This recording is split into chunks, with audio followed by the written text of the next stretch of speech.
Hi friends, வணக்கம். நாம இன்னைக்கு இந்த வீடியோல என்ன பார்க்க போறோம் அப்படின்னா ரவா கேசரி தான் பார்க்க போறோம்.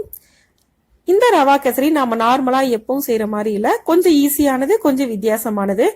வெறும் குக்கர் மட்டும் இருந்தா போதும். கேசரி செய்ய தெரியாதவங்க கூட இந்த கேசரியை ஈஸியா பண்ணிடலாம். வெறும் 5 நிமிஷம் போதும். வாங்க இது எப்படி செய்யுதுன்னு வீடியோல பார்க்கலாம். அதுக்கு நான் 1 கப் அளவுக்கு ரவை எடுத்திருக்கேன். அது 2 ஸ்பூன் அளவுக்கு நெய் ஊற்றி முதல்ல ரவையை நல்லா வறுத்து எடுத்துக்கலாம். ரவை நல்லா கலர் மாற அளவுக்கு நல்லா வறுத்து எடுத்துக்கோங்க. இப்ப நல்லா வறுபட்டுருச்சு. இந்த அளவுக்கு வறுத்தா போதும்.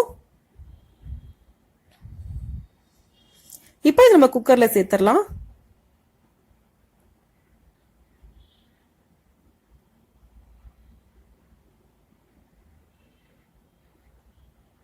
இப்ப இது கூட ஒரு பிஞ்ச் அளவுக்கு ஏலக்காய் தூள் அதையும் சேர்த்துக்கங்க. இப்ப கலருக்கு ஏத்த மாதிரி நான் ஃபுட் கலர் ஆட் பண்றேன். நான் இன்னைக்கு ஆரஞ்சு கலர் ஆட் பண்ணிருக்கேன்.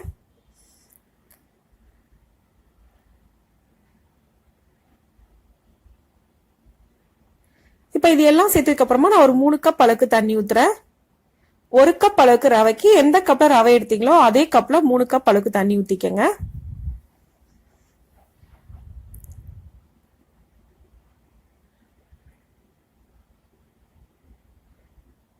இப்ப இது நல்லா ஒரு தடவை மிக்ஸ் பண்ணிக்கலாம்.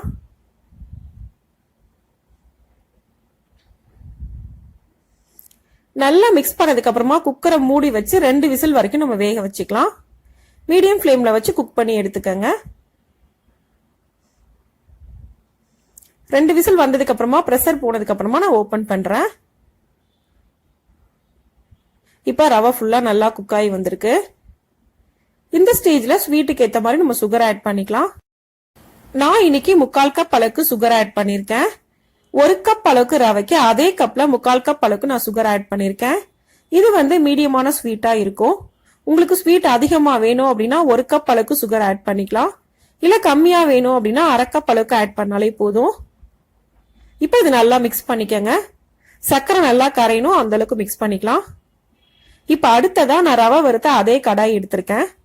அதுல 4ல இருந்து 5 ஸ்பூன் அளவுக்கு நெய் ஊத்திக்கங்க. நெய் நல்லா ஹீட் ஆனதுக்கு அப்புறமா பாதாம், முந்திரி, திராட்சை 3ஐயும் ஆட் பண்ணிருக்கேன்.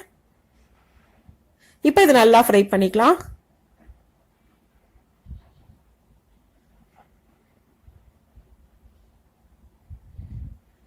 இப்ப நல்லா ஃப்ரை பண்ணியாச்சு. இந்த அளவுக்கு ஃப்ரை பண்ணதுக்கு அப்புறமா இந்த கேசரி கூட நம்ம ஆட் பண்ணிடலாம். ஆட் பண்ணிட்டு நல்லா ஒரு தடவை மிக்ஸ் பண்ணிக்கங்க. நாம ரவையை ஒரு தடவை குக் பண்ணி எடுத்ததுக்கு அப்புறமா மறுபடியும் அடுப்புல வைக்க வேண்டிய அவசியமே இல்ல. சுகர் கூட உங்களுக்கு ரவையோட ஹீட்லயே ஃபுல்லா கரைஞ்சிரும். இப்ப நல்லா மிக்ஸ் பண்ணியாச்சு. இப்ப கேசரி ரெடி ஆயிடுச்சு. இந்த மெத்தட்ல கேசரி செய்ய தெரியாதவங்க கூட ரொம்ப ஈஸியா கேசரி செஞ்சிடலாம். அடிப்பிடிக்கும் அந்த பயம்லாம் எதுவுமே கிடையாது. வெறும் குக்கர் மட்டும் இருந்தா போதும், 5 நிமிஷத்துல கேசரி ரெடி ஆயிரும். இப்ப நமக்கு ரொம்ப ரொம்ப ஈஸியான மெத்தட்ல ரவா கேசரி ரெடி ஆயிடுச்சு. இந்த கேசரியை இதே மெத்தட்ல நீங்களும் செஞ்சு பாருங்க. டேஸ்ட் ரொம்ப ரொம்ப நல்லா இருக்கும். இந்த வீடியோ உங்களுக்கு பிடிச்சிருந்தா லைக் பண்ணுங்க, ஷேர் பண்ணுங்க, கமெண்ட் பண்ணுங்க. மறக்காம சேனலை சப்ஸ்கிரைப் பண்ணுங்க. தேங்க்ஸ் ஃபார் வாட்சிங்.